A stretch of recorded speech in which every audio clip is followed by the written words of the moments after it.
साथियों, आज हम बीए पार्ट द्वितीय ऑनर्स इतिहास विषय के 8वें प्रश्न पत्र का अध्ययन करेंगे। मैं डॉक्टर मानस जैन, सह आचार्य इतिहास विभाग एसपीसी राजकीय महाविद्यालय अजमेर। आज हम प्रथम विश्व युद्ध फर्स्ट वर्ल्ड वॉर 1914 to 1918 तक पढ़ेंगे। सर्वप्रथम हम भूमिका देखेंगे। 1914 में प्रारंभ हुआ प्रथम विश्व युद्ध न केवल यूरोप की वरन विश्व इतिहास की एक महत्वपूर्ण घटना है।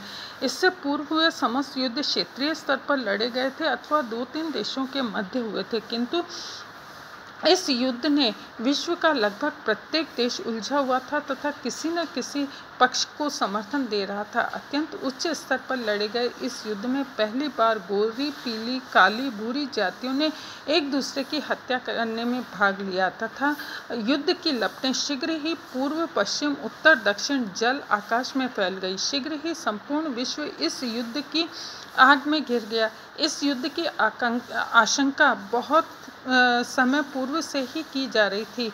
1898 में बिस्मार्क ने इस युद्ध के विषय में भविष्यवाणी करते हुए बेर्लिन से कहा था, मैं विश्व युद्ध नहीं देखूंगा पर तुम देखोगे और यह पश्चिमी एशिया में प्रारंभ होगा। प्रसिद्ध अंग्रेजी इतिहासकार J.A.R. मैरियट के विचार में यदि बिस्मार्क ने 1898 में इस प्रकार की भविष्यवाणी की तो इसमें आश्चर्य की कोई बात नहीं है, क्योंकि संभवतः 1898 तक बिस्मार्क यह समझ गया था कि जो बीज उसने बर्लिन कांग्रेस में बोया था उससे शीघ्र ही विध्वंसक प्रतिफलों का होना निश्चित है। मैरियट के इस विचार को कि बिस्मार्क प्रथम विश्व युद्ध के लिए पूर्ण रूप में उत्तरदायी था स्वीकार नहीं किया जाता है, क्योंकि विद्यार्थियों, इस युद्ध की पृष्ठभूमि में अनेक अन्य पहलू थे जिसका इस युद्ध को प्रारंभ करने में कम योगदान नहीं था। टर्की साम्राज्य निरंतर दुर्बल होता जा रहा था तथा बाल्कन प्रदेशों में हैब्सबर्ग व रोमैनोफ स्लाव ट्यूनों में प्रतिस्पर्धा चल रही थी। यदि बिस्मार्क ने बर्लिन कांग्रेस में ऑस्ट्रिया का पक्षपात करके यूरोप के साथ विश्वासघात किया था, तथापि उसने फ्रांस और रूस की इंग्लैंड की मित्रता भी नहीं होने दी। स्वयं ने इटली से भी मित्रता कर ली थी। बिस्मार्क के पश्चात जर्मनी में कोई भी कुशल राजनीतिज्ञ नहीं हुआ जो बिगड़ती हुई परिस्थितियों में सुधार ला सके। विश्व युद्ध तो वास्तव में 1909 में ही प्रारंभ हो गया था। यदि बोस्निया और हर्ज़गोविना के प्रश्न पर रूस ने ऑस्ट्रिया का सामना करने का निर्णय कर लिया होता, किंतु रूस युद्ध करने की स्थिति में नहीं था, अतः इस समय तक युद्ध टल गया।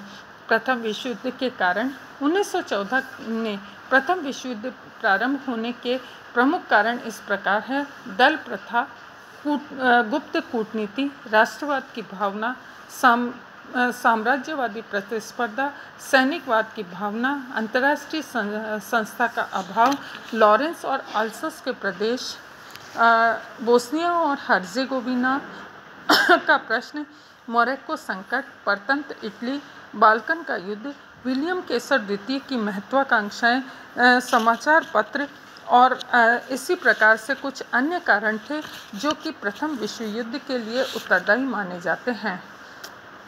दल प्रथा ने प्रथम विश्व युद्ध का अत्यंत महत्वपूर्ण कारण दल प्रथा का जन्म होना था। 20वीं शताब्दी के प्रारंभ तक यूरोप 2 सैनिक दलों में विभक्त हो गया था। सर्वप्रथम 1879 में जर्मनी ने ऑस्ट्रिया के साथ साथ द्विराष्ट्र संधि की। शीघ्र ही इटली भी 1882 में इस दल में सम्मिलित हो गया। इस प्रकार द्विराष्ट्र संधि की स्थापना हुई।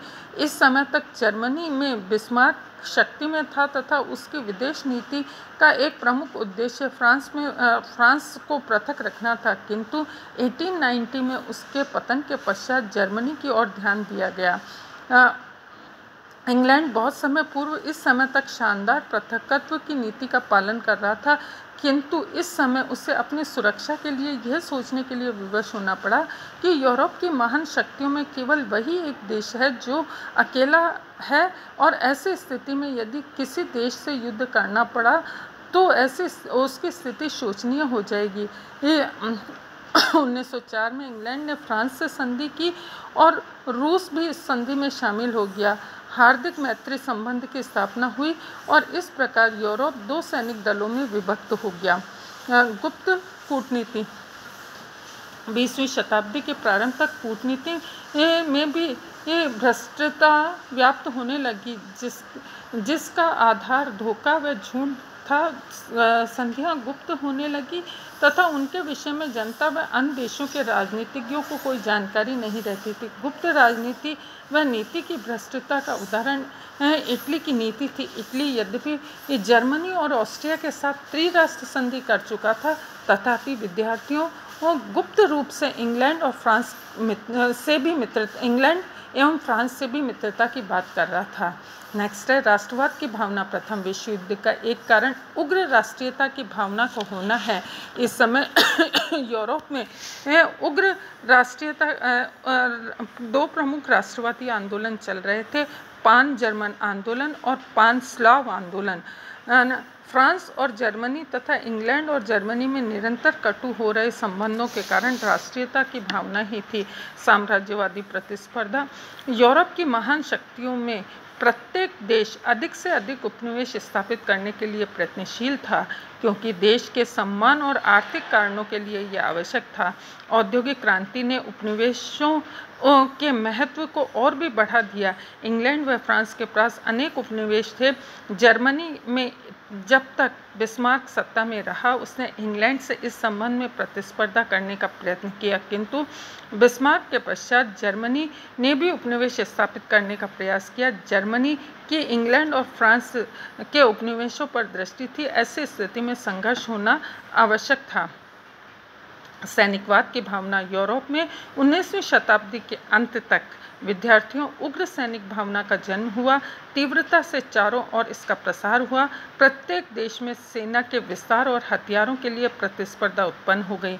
प्रत्येक देश में यह भावना दृढ़ होने लगी कि राष्ट्रीय गौरव की रक्षा के लिए सैनिक शक्ति आवश्यक है। इसी समय कुछ विचारकों ने सैनिकवाद का अपने लेखों से प्रचार किया।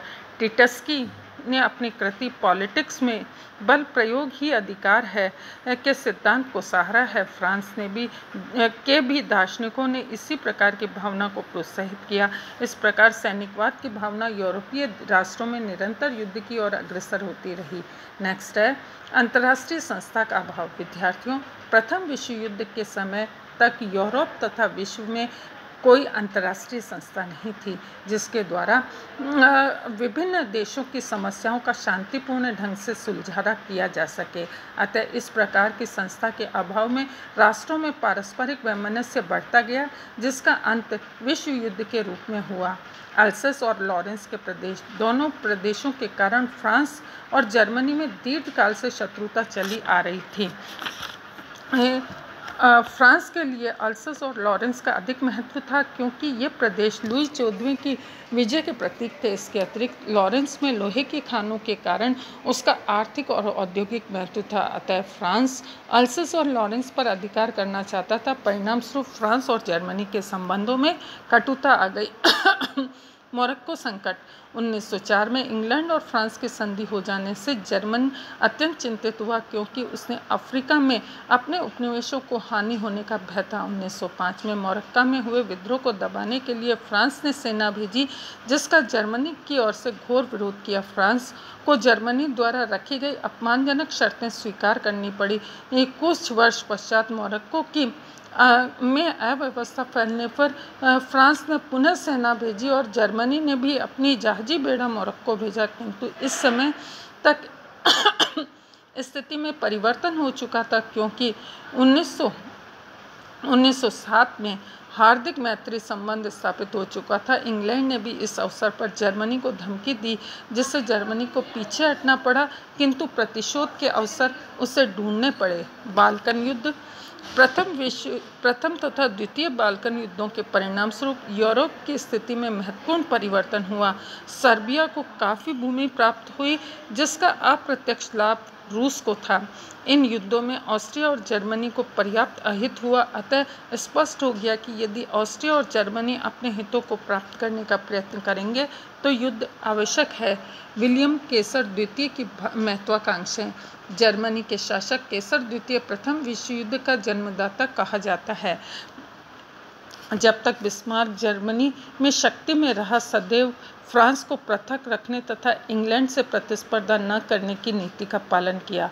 केसर विलियम अत्यंत महत्वाकांक्षी व्यक्ति था तथा सैनिक शक्ति के आधार पर विश्व विजेता बनना चाहता था। उसने कहा कि हमको अधिक से अधिक नौसेना, थल सेना और बारूद की आवश्यकता होगी। यदि वे युद्ध चाहते हैं तो हम युद्ध भी प्रारंभ कर सकते हैं। हम युद्ध से नहीं डरते हैं। केसर ने पूर्व की ओर विस्तार करना आरंभ कर दिया। उसने बर्लिन बगदाद रेलवे लाइन बनाने का प्रयास किया। जर्मनी के पूर्व की ओर अग्रसर होने से इंग्लैंड के पूर्वी उपनिवेशों को खतरा हो गया, अतः इंग्लैंड ने जर्मनी का विरोध किया। इस प्रकार विलियम केसर की नीतियों के परिणाम स्वरूप युद्ध होना अनिवार्य था। इस प्रकार हम ये देखते हैं कि प्रथम विश्व युद्ध के कुछ कारण थे। विद्यार्थियों, कल हम प्रथम विश्व युद्ध के तात्कालिक कारण, युद्ध की घटनाएं और युद्ध के परिणामों का अध्ययन करेंगे। इति नमस्कार।